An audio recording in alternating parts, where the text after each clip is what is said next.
मंत्र्यांनी मला सांगितलं, तुम्हाला सांगतो, एक जण पास घ्यायला गेला, मंत्र्यांनी सांगितलं मी नाव घेत नाही, नेत्यांचं नाव घेत नाही, की पास देता येत नाही.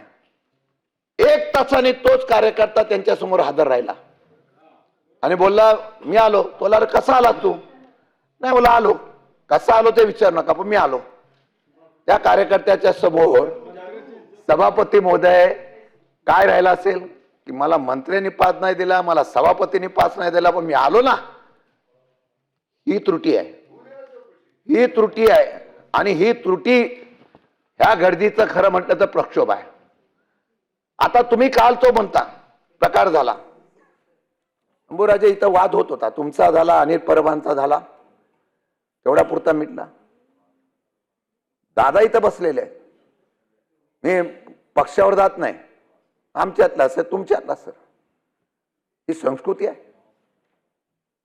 ही संस्कृती तशी असेल तर विधिमंडळामधलं आपलं सर्वांचं जे प्रतिमा आहे ना, ती जनतेमध्ये पूर्ण मिसळून गेलेली आहे आणि संपलेली असेल.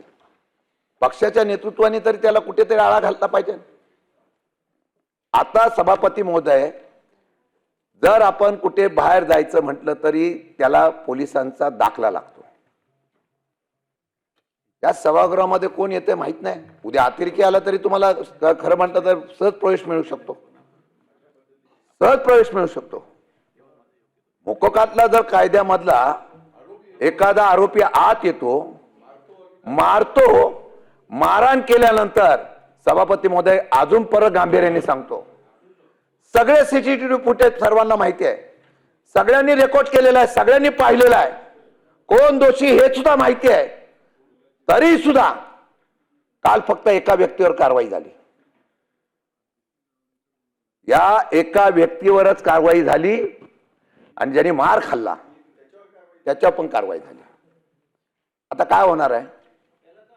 त्याच्यानंतर 2-3 लोक होती, त्यांचं नाव नाही, म्हणजे तुम्ही म्हणाला ना सभापतीचा अधिकार आहे, सभापतीने अधिकार दिला पोलिसांना कारवाई करा म्हणून सांगितली, तरी ही कारवाई निपक्षपाताने व्हायला पाहिजे नव्हती. कायद्याचा धाकच राहिला नाही तर कोणाला भीती वाटणार आहे? आणि त्या प्रतिनिधीला मेसेज पास होतोय, एक तर तू तरी राहशील नाही तर मी तरी राहतील. जितेंद्र आव्हाडांना असा मेसेज पास झाला, व्हायरल झालेला आहे, तुम्ही तरी राहील ना तर मी तरी राहील ना तर तुम्हाला आम्ही संपून टाकू. कमेंट्स बघतो आपण, ठीक आहे ना. एखाद्या पडळकर असतील, जितेंद्र आव्हाड असतील, आम्ही असो, पडळकर असो, तुम्ही असाल, योगेशजी, आम्ही सगळे, तेवढ्या पुरतं वाद व्हायला पाहिजे. हा खालपर्यंत गेला ना त्याचे परिणाम फार वाईट होतील. आणि सभापती महोदय, मी परत सांगतो, त्यांनी सांगितलं काय पोलिसांची भीती आहे, तो पोलीस तंबाखू म्हणून त्याला देत होता. अवघडच आहे, काय नाही मिळणार आहे. मग बिचारा बाहेर आल्यानंतर दोघं बोलतील, चुकला कोणी असेल, कोण कार्यकर्ता इथला चुकला तिथला चुकला, कोणत्याही प्रतिनिधीला कोणत्या कार्यकर्त्यांनी बोललं नाही पाहिजे. आता तो प्रतिनिधी जर बाहेर आला, तो शेवटी काय म्हणला, जाऊन दे दोघांची केस तडजोड करून टाका. ही कायद्यातली पळवाटीमुळे धाक राहिलं नाही. आणि दादा, आमची विनंती आहे, तुम्ही संसदीय कार्यमंत्री आहात, कुठेतरी या सभागृहाची पत राखावी एवढीच आमची कळकळीची विनंती आहे. नाहीतर अशी पत जर संपली, कोण बोलतंय की सारखा दुसऱ्या राज्यांचा उल्लेख करतात, बिहार बिहार हे ते, महाराष्ट्राचं काय चाललंय आता बघा. म्हणून कोणताही पक्ष असो पण त्याला शिस्त असली पाहिजे, त्यामध्ये निश्चितपणे कायद्याचा धाक असला पाहिजे. आता तुम्ही दुपारनंतर तुम्ही सगळं दुपारनंतर मला वाटतं खुलासा करणार आहात, शंका आम्हाला आहे.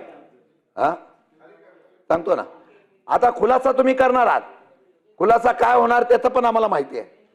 दोघांनाही दोषी ठरवणार. काल तर जितेंद्र आव्हाड सकाळी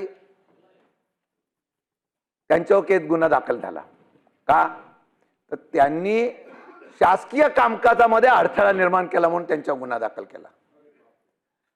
आता मग असं आहे की न्याय कशी मागायचा?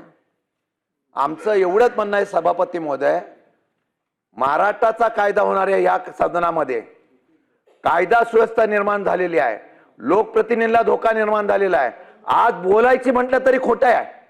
उघड कोण बोलला की लगेच त्याला धमकीचा जर येणार असेल, माझी विनंती आहे की हा गांभीर्याचा विषय आहे, सगळ्या चर्चा बाजूला ठेवा.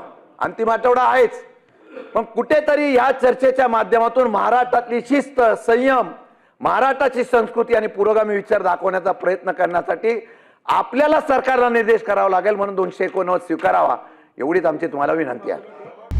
आता isakal.com आहे देशातील नंबर 1 ची मराठी न्यूज वेबसाईट. प्रत्येक अपडेटसाठी isakal.com ला नक्की भेट द्या.